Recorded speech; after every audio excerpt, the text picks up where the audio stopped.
Assalamualaikum sahabat Arti, apa kabar hari ini semuanya? Terima kasih ya yang sudah klik dan nonton video ini. Suasana di area perumahan di Jalan Amarilis 1 Blok 10 RT 3 RW 9, Kelurahan Kedung Waringin, Kecamatan Tanah Sareal, Bogor, Jawa Barat yang biasanya terasa tenang, sore itu Minggu 6 April 2025 seketika berubah mencekam setelah seorang security perumahan dan beberapa orang tampak mendatangi salah satu rumah, tepatnya di rumah nomor 7 ini. Ketika memasuki area rumah, suasana cenderung sepi, namun seolah menyimpan hawa yang tak biasa. Dan ketika memasuki area dapur, pemandangan yang sangat mengerikan terpampang nyata. Seorang wanita tergeletak tak bernyawa dengan tubuh penuh luka dan wajah berlumuran darah. Sementara di sampingnya, seorang pemuda berdiri mematung. Dengan tangan dan baju tampak banyak noda darah. Dengan wajah tenang, pemuda yang biasa dipanggil Eki itu mengatakan jika ia yang sudah membunuh tantenya. Tak berapa lama setelahnya tim dari Polresta Bogor Kota datang mengamankan Eki serta mengevakuasi jasad korban guna dilakukan visum. Yang mana dari hasil visum diketahui korban mengalami lebam di bagian mata, dagu kanan, memar di pipi kanan, luka robek di dahi kanan, dan pelipis kanan, juga memar di beberapa bagian tubuhnya. Apa yang telah terjadi sebenarnya di rumah itu? Begini kisah selengkapnya. Di usianya yang ke-15 saat duduk di bangku kelas 3 SMP, Eki atau yang memiliki nama lengkap Reski Fauzan Ranajaya terpaksa harus menjadi yatim piatu setelah kedua orang tuanya meninggal dunia. Eki sempat kehilangan arah serta terpuruk dalam kesedihan kala itu. Ia bingung apa yang harus dilakukannya tanpa kedua orang tuanya dan bagaimana cara melanjutkan hidup. Namun tantenya yang merupakan saudara kandung dari orang tuanya, yakni Tante Evi Latifah Mustikasari Sitompul, terus menyemangati dan meyakinkan Eki bahwa hidup harus terus berlanjut. Dan sejak itulah Eki dirawat oleh sang Tante Evi. Sang Tante yang biasa dipanggil dengan nama Tante Evi ini adalah seorang wanita cantik yang di masa mudanya berprofesi sebagai cabin crew atau awak kabin pesawat Garuda Indonesia. Sejak itu pula Eki tinggal di rumah mewah sang Tante yang berada di Jalan Amarilis 1 Blok 10 nomor 7 RT 3 RW 9 Kelurahan Kedung Waringin, Kecamatan Tanah Sareal, Bogor, Jawa Barat. Setelah pensiun, sang tante memiliki beberapa usaha dan tantenya itulah yang membiayai semua biaya hidup Eki serta sekolah Eki dari usia 15 tahun hingga masuk kuliah. Setelah lulus dari SMA Negeri 1 Bogor tahun 2014, Eki berhasil masuk Universitas Trisakti, jurusan administrasi bisnis. Orang-orang di sekitarnya mengira Eki selama ini hidup dengan nyaman bersama tantenya itu. Apalagi di tahun 2021, ia berhasil menyelesaikan kuliahnya. Tapi belakangan Eki mulai menunjukkan gelagat tak biasa ya. Saat genap 10 tahun dirawat oleh sang tante, atau sekitar tahun 2022, Eki yang sudah lulus kuliah ini mulai mencari kerja. Ia berharap bisa segera hidup mandiri dan bisa keluar dari rumah sang tante. Sejak itu Eki kerap menuliskan sesuatu yang aneh di media sosialnya. Kadang Eki juga mengunggah foto misterius dan menulis tentang keluarga gila yang katanya telah membuatnya muak. Entah siapa yang dimaksudnya dengan sindiran tersebut. Namun di balik itu semua ternyata, sejak itu pula Eki sering mengeluh pada beberapa teman dekatnya tentang ketidaknyamanannya tinggal di rumah sang tante. Menurut Eki, tantenya ini selalu mengekangnya, melarangnya ini itu, dan apa-apa yang dilakukan Eki selalu salah di mata sang tante. Tahun pun berganti, namun Eki belum juga dapat pekerjaan.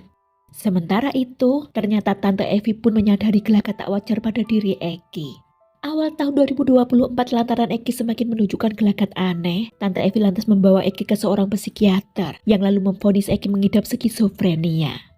Skizofrenia adalah penyakit gangguan kejiwaan kronis yang terjadi ketika pengidapnya akan sering mengalami halusinasi, delusi, kekacauan dalam berpikir, dan perubahan sikap. Umumnya, orang yang mengidap skizofrenia ini akan menunjukkan gejala psikiosis, yaitu akan kesulitan membedakan antara kenyataan dengan pikiran pada dirinya sendiri. Jadi bisa dikatakan orang-orang yang mengidap skizofrenia ini kadang akan menganggap apa yang ada dalam pikirannya atau bayangannya memang benar-benar dialaminya. Puncaknya hari itu Minggu sekitar pukul 4 sore, Eki yang sudah janjian akan ikut kumpul dengan teman-temannya mengatakan pada tantenya meminta izin akan keluar rumah. Tapi sore itu si tante berkata agar sebelum pergi Eki bantu cuci piring dulu karena mereka memang tidak memiliki ART. Hanya saja Eki menolak sebab sudah janjian dengan temannya dan harus segera berangkat. Tante Evi yang sedang berada di dapur lalu marah, lalu sambil ngomel wanita itu mencipratkan air ke arah Eki yang ternyata mengenai wajahnya. Hal itulah yang menyulut emosi pemuda 20 tahun itu. Eki yang tak terima lantas membalas dengan melempar spons cuci piring ke arah tantenya. Lalu mendekati sang tante dan memukul dengan tangan kosong beberapa kali, yang membuat si tante pingsan seketika. Melihat itu bukannya reda amarah Eki, tapi semakin menjadi ya. Dipukulinya lagi wajah dan tubuh sang tante dengan brutal, hingga wanita 59 tahun itu akhirnya tewas. Eki sempat diam mematung memandangi tubuh wanita yang sudah belasan tahun merawatnya itu. Barulah setelah itu Eki sadar ya, apa yang telah dilakukannya. Namun dengan tenang lalu ia mengirim chat dalam obrolan grup. Pada beberapa temannya ia berkata jika dirinya tak bisa lagi datang untuk ikut kumpul bersama mereka karena baru membunuh sang tante. Akan mengirimkan foto jasad Evi Latifah setelah membunuh sang tante yang sudah mengasuhnya selama 13 tahun. Kasat Reskrim Polresta Bogor Kota, AKP Aji Risnaldi Nugroho dalam jumpa pers pada Senin 7 April mengatakan usai membunuh korban, pelaku tidak melarikan diri. Reski memfoto darah di TKP hingga foto selfie yang menunjukkan tangannya berdarah. Dia pun langsung berkirim pesan kepada teman dekatnya. Tentu temannya tak percaya begitu saja ya, menganggap Eki bercanda dan juga sudah gila. Namun Eki malah berkata jika tantenya lah yang sakit jiwa dan harus dimusnahkan. Tak cukup sampai di situ. Untuk membuktikan Eki lalu mengirim foto dirinya yang berlumur darah, serta foto lantai yang penuh bercak darah kepada teman-temannya itu. Yang membuat teman-temannya lantas bergegas mendatangi rumah tantenya Eki. Lalu Eki menghubungi security perumahan juga menelepon ambulans. Ketika security dan teman-teman Eki tiba melihat kondisi Tante Evi, ternyata memang sudah tak bernyawa, tergeletak di lantai dapur rumahnya. Lantas petugas keamananlah yang menghubungi polisi untuk mengamankan Eki. Di hadapan penyidik, Eki tak menampakkan wajah sedih ataupun penyesalan. Memang telah menghabisi nyawa tante kandungnya itu yang telah merawatnya dan membiayainya selama 13 tahun. Sebab ia kesal, selalu saja dilarang ini itu dan selalu disalahkan. Saat kejadian pembunuhan ia marah, lantaran lagi-lagi dipersulit oleh sang tante saat izin ingin keluar rumah, malah disuruh cuci piring, kata Eki. Kabar kematian Evi Latifah tersebut sangat mengejutkan keluarga, teman, juga tetangga sekitarnya. Pasalnya wanita yang masih tampak cantik di usianya itu selama ini dikenal sebagai sosok wanita yang baik dan juga ramah. Namun memang beberapa kali pernah terdengar cekcok antara dirinya dengan keponakannya si Eki.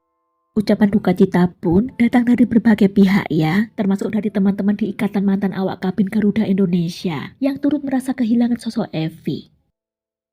Karena ulahnya tersebut, Reski Fauzan Ranajaya alias Eki yang berusia 28 tahun ini dijerat dengan pasal 338 KUHP tentang pembunuhan dan pasal 351 ayat 3 KUHP tentang penganiayaan berat yang mengakibatkan kematian dengan ancaman maksimal hukuman penjara selama 15 tahun.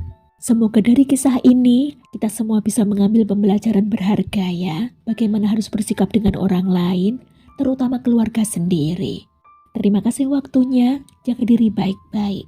Wassalamualaikum warahmatullahi wabarakatuh. See you.